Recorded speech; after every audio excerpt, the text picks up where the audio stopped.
Yes, we're gingered this Thursday, and there are a lot of people about to move around, but then there are some of us who are still at home, but they're still also working, especially in the field we're about to discuss today. On tech, we have the amazing Banke Adebayo. She is joining us as the founder of Anne Ruth Marie. It's an ed tech startup and is committed to women empowerment through virtual assistants and no-code tech. It's great to have you in the building. Thank you for having me. All right, so now I think we need to explain what the term virtual assistants actually means. Some people think it's bots, robots, and the like, but give us a breakdown. Okay, so virtual assistant is a professional who renders business services to business owners remotely. Okay. So that's it, simple. A professional means that that person is an expert. They have skill sets that people need. They offer their services to business owners, and they work off-site, meaning they work virtually and remotely. So they do not resume at people's offices. You don't have to sit them to hire them, and all of that. And a virtual assistant is not an online personal assistant. Okay. That's another thing that I see a few people mix up. Okay. So it's not an online personal assistant? No, it is not. So virtual assistance means that the person assisting you has certain skills that they can render to you? Yes. So in other words, you are able to delegate tasks to them? Yes, exactly. All right. Virtual assistance is an umbrella term for professionals with a wide range of skills. Okay. So you could have a virtual assistant decide to offer her own services, be a personal assistant. Okay. But then you have another person who has maybe marketing skills, social media management skills. She could decide to offer social media management services. Okay. Right. So I see a gap here. And it feels like there are a lot of people who have these skills, who have taken courses, who know how to do certain things, and probably haven't really been able to find the job of their dreams in a particular multinational or whatever. Or maybe they've even just decided, you know what, I want to stay home and look after the kids, for instance. This is the kind of field made for them. Exactly, because anybody can be a VA. The type of service you would offer would be determined by the skill set that you have. Okay. So you have three major categories of virtual assistants. You have the admin VAs, you have the marketing VAs, you have the tech VAs. Okay. The admin VAs will be the VAs who offer admin-related services. Marketing VAs, those who offer marketing, like a social media manager, somebody who runs Facebook ads, for instance, a copywriter. They all fall into that category. Okay. And then you now have the tech VAs, and these are the people who offer tech-related services. And so they probably use one software or the other, set up workflows, integrate multiple systems, software to work together. So it all depends on the skill that you have. So anybody can become a virtual assistant. Okay, so now maybe I'm a business owner and I don't have any accounting skills. Right. I could get a virtual assistant to become my accountant? Exactly. So not necessarily an accountant, because for accounting they have a body, and I think they have specific regulations. However, for basic bookkeeping, you can find somebody who has bookkeeping skills that can help you in that direction. Okay, fantastic.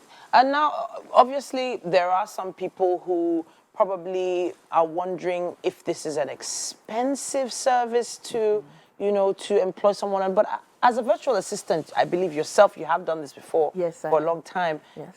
You could work with multiple clients. Yes. All right, so how does that work? So the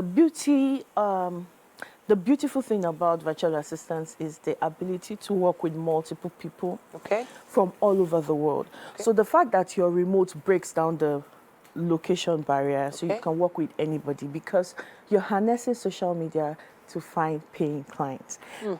Now the thing is, you're also able to work with multiple clients at a time, offering the same service to multiple businesses, right?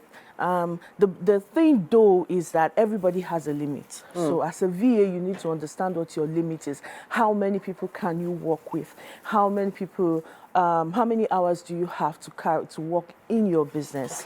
Right. That would also determine how many people you work with, what your income goals are, what your skills are, your availability. So it varies from VA to VA. I would, however, suggest that any virtual assistant who is going to be successful has to know her limits. Okay.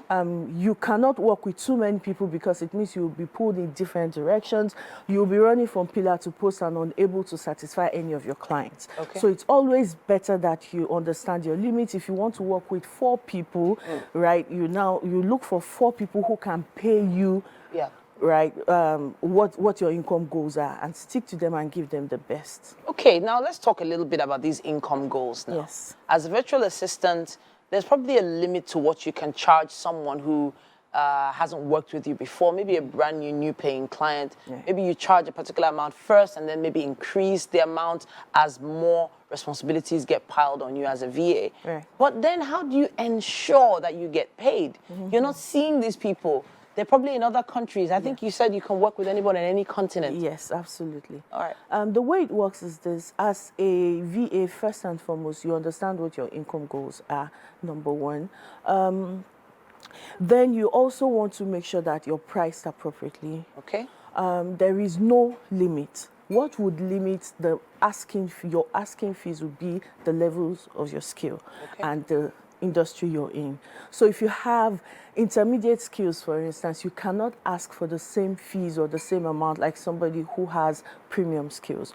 So the more the more your expertise increases, the higher the fees that you can charge. So there really is no limit. As long as you're able to convince your clients that I have the skills to, to deliver on my promises, you can, charge them what is appropriate in your industry, and you always find somebody to pay for that. How do you ensure you get paid? Now, for VAs, it depends on how the model. So you have 2 options. The first option is to charge by the hour, which really doesn't work in this part of the world, or you charge per project.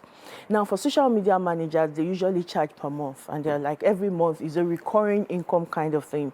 But then for others, maybe somebody who's running an ad is project-based. Okay. Right, so if it's project-based, you should be charging a certain fee upfront.